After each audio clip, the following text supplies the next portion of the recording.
자, 오늘은요, 배열 수식 입력에 대해서 공부해 보도록 하겠습니다. 자, 먼저 있지 않습니까? 여기에 이 수량과 단가를 곱해야만 공급 가액이 되죠. 여기 보세요. 딸기 수량 하나, 단가 5만원. 여기 곱하는 거죠. 곱하고, 이 둘이 곱해서 공급 가액 정해지고, 나중에 금액 합계는 뭡니까? 이 부분들을 다 더한 게 금액 합계죠. 맞죠? 자, 여기에서 있지 않습니까? 배열 수식으로 있지 않습니까? 공급 가액을 한꺼번에 구해 보도록 하겠습니다. 자, 먼저 드래그를 합니다. 드래그를 먼저 합니다. 배열은요, 기본적으로 배열과 배열끼리 계산을 하죠. 그러면은 답도 배열로 나온다라는 겁니다. 아시겠습니까? 자, 이게 가장 기본입니다. 그렇기 때문에 이 부분도 드래그를 이렇게 해주는 겁니다. 자, 는을 하고요. 자, 이 부분을 드래그를 하고 곱하기 이 부분을 드래그를 했습니다. 자, 컨트롤 시프트 엔터라고 되어 있죠. 배열 수식을 입력해주는 방법은요. 마지막에 컨트롤 시프트 엔터를 해주는 겁니다. 컨트롤 시프트 누르고 엔터를 눌렀어요. 자, 다 같이 한 방에 들어갔죠.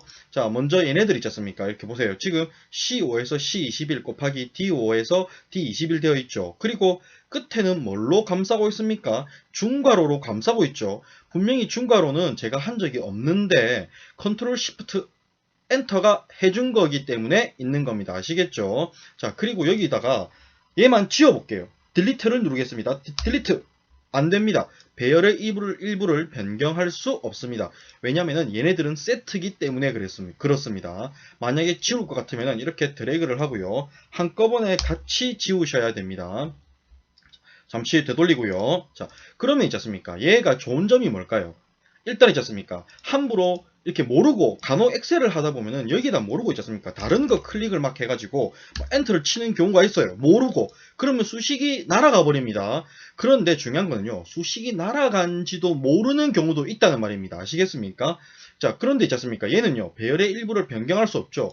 함부로 변경할 수가 없기 때문에 있지 않습니까? 좀 안전합니다. 그리고 보세요. 모든 수식이 일관성이 있죠? 근데 뭐 일관성이 있다라는 거는요, 뭐 별다른 뭐 장점이나 뭐 이런 건 없는 것 같아요. 그냥 뭐 사실 있지 않습니까? 여기서 다 지우고 있지 않습니까? 그냥 뭐 여기다가 있지 않습니까? 는 하고 우리 배열 수식 안 쓰더라도 는 하고 이거 곱하기 이거 했어요. 그냥 엔터 쳤어요. 뭐 자동 치움 있지 않습니까? 쭉 하면 되는 거죠, 맞죠?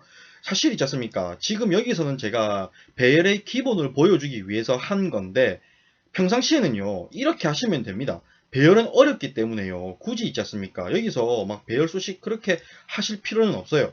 만약에 좀 수식을 보호하고 싶다라든지 그냥 뭐 이렇게 오타로부터 모르고 실수로부터 보호를 하고 싶다라든지 그럴 때는 이제 쓰시면 되는 겁니다. 아시겠죠? 자, 그리고 다시 있지 않습니까? 얘네들 다 되돌리기 좀 하고요. 자, 되돌리기 해서 다시 보세요. 배열 함수로 다시 돌아왔습니다. 여기에서 썸을 하고요. 썸을 하고 괄호를 열고 이 부분을 쭉 더했어요. 자, 괄호 닫고 엔터 했습니다.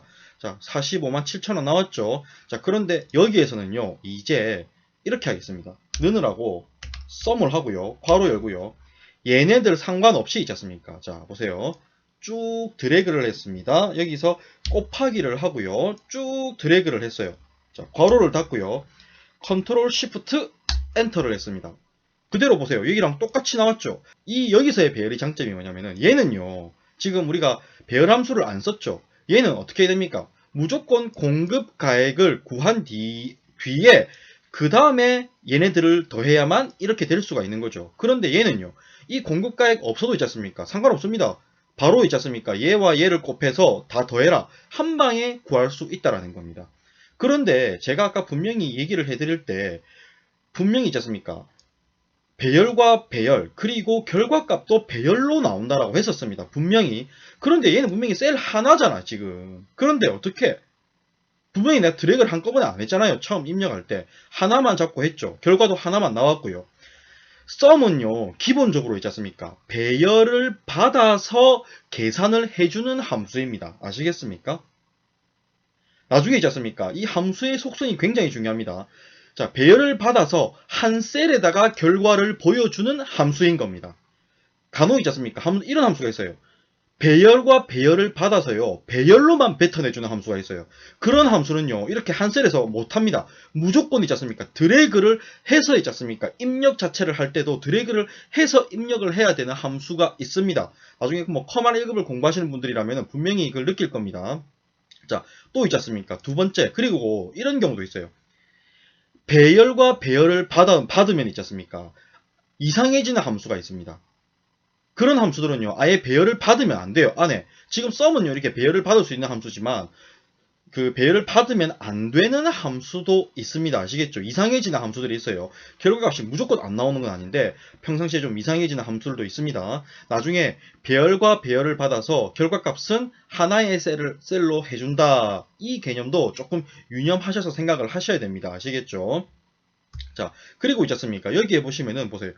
중괄호로 되어 있죠, 이렇게. 그리고 제가 이 부분 있지 않습니까? 자, C5에서부터 C21 곱하기 D5에서부터 D21. 자, 첫 번째 배열과 두 번째 배열을 곱한다. 이 부분을 드래그를 한 거죠. 여기에서 우리 펑션 키 F9, 키보드에서 F9키 눌러보겠습니다. F9를 딱 눌렀어요. 어떻게 됩니까? 그러니까 보세요. 쫙 배열로 이 배열을 계산한 게 쭉 다 나옵니다. 그리고요, ESC를 누르면은 다시 원래대로 돌아옵니다. 아시겠죠? 나중에 있지 않습니까? 배열함수가 복잡해지죠? 그러면요, 부분적으로 확인을 해 가면서 해야 되는 경우가 있어요. 자, 그럴 때는 이 부분이 어떻게 나오지 하면서 확인 같은 거 할 때 있지 않습니까? F9키를 쓰는 겁니다. F9 ESC, F9 ESC 아시겠죠? 자, 그런데 있지 않습니까? 여기서 F9를 누르고요. 여기서 그냥 엔터를 쳐버렸어요. 보세요. 지금 어떻게 돼버렸습니까? 아예 숫자로 다 변해버렸습니다. 뒤늦게 드래그를 해서 ESC를 막 눌렀어. 안됩니다. 소용없습니다. 한번 변해버려서 빠져나가 버리면요, 이걸로 굳어버립니다. 자, 그런데 있지 않습니까? 보세요. 만약에 얘를요, 10,000원으로 바꿨다. 엔터 했어요. 얘는 변하죠. 그런데 얘는 변하지가 않죠. 왜 그렇습니까? 지금 얘는 분명히 10,000원인데 이 두 개 곱하면 보세요. 10,000원이죠. 그런데 얘는요, 이미 숫자로 상수로 굳어버렸단 말입니다. 바꿀 수가 없다는 말입니다. 아시겠죠? 자, 이것도 있지 않습니까? 사실 많이 쓰입니다. 견적서 할 때 있지 않습니까? 단가가 있지 않습니까? 변해버렸어요. 그러면 있지 않습니까? 당연히 그 새로운 견적서에서는 변한 단가가 적용이 돼야 되지만, 예전에 작성해 놓은 견적서들은 단가가 변하면 되겠습니까? 안 되죠. 그런 애들은 아예 상수로 변경을 시켜버리는 경우. 견적서 작성을 하고 있지 않습니까? 막 함수로 이렇게 막 나왔어. 그런 부분 아예 굳혀버릴 때, 그럴 때는요, 이렇게 상수로 아예 바꿔서 있지 않습니까? 해버리는 것도 좋은 방법입니다. 꼭 이게 배열수식에서만 되는 게 아닙니다. 아시겠죠? 그냥 여기서 뭐 예를 들어서 그냥 제가 있지 않습니까? 썸 해서 있지 않습니까? 이 부분 쭉 드래그 했죠. 괄호 닫았죠. 이거는 배열수식 아닙니다. 엔터 했습니다. 자, 이건 배열이 아닙니다. 여기서 있지 않습니까? 그냥 드래그 하고요. F9키 딱 눌렀어요. 이렇게 바뀌었죠. 엔터 했습니다. 자, 얘는요, 이제 얘네들이 바뀌어도 있지 않습니까? 바뀌지 않는다는 말입니다. 이렇게 고정을 시켜버리고 싶을 때는 오히려 이걸 써야 됩니다. 아시겠죠?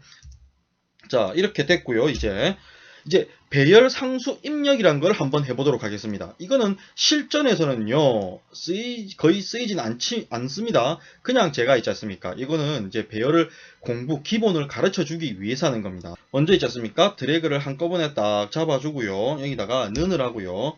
중괄호를 직접 입력해 줍니다. 우리 여기에서는 중괄호 직접 입력을 안 해줬죠. 하지만 이렇게 숫자를 직접 적어주는 것은 배열 상수라고 하거든요. 배열 상수는요, 직접 적어줘야 됩니다. 중괄호를요. 자, 중괄호를 하고요. 1, 쉼표 2, 쉼표 3을 하고요. 이제는 쉼표가 아니라 세미콜론을 하고요. 4, 쉼표 5, 쉼표 6을 했습니다. 여기서 중괄호를 닫고 그 다음에 컨트롤 시프트 엔터를 했습니다. 지금 어떻게 됐습니까? 1, 2, 3, 4, 5, 6이 들어갔죠. 자, 여기에 보시면은 보세요. 여기도 보시면은 보세요. 중괄호가 어떻게 되어 있습니까? 마지막에 또 한 개 더 돼 있죠. 컨트롤 시프트 엔터를 눌렀다는 증거입니다. 아시겠죠? 한마디로 배열로 인지를 하고 있다 이 말이기도 합니다.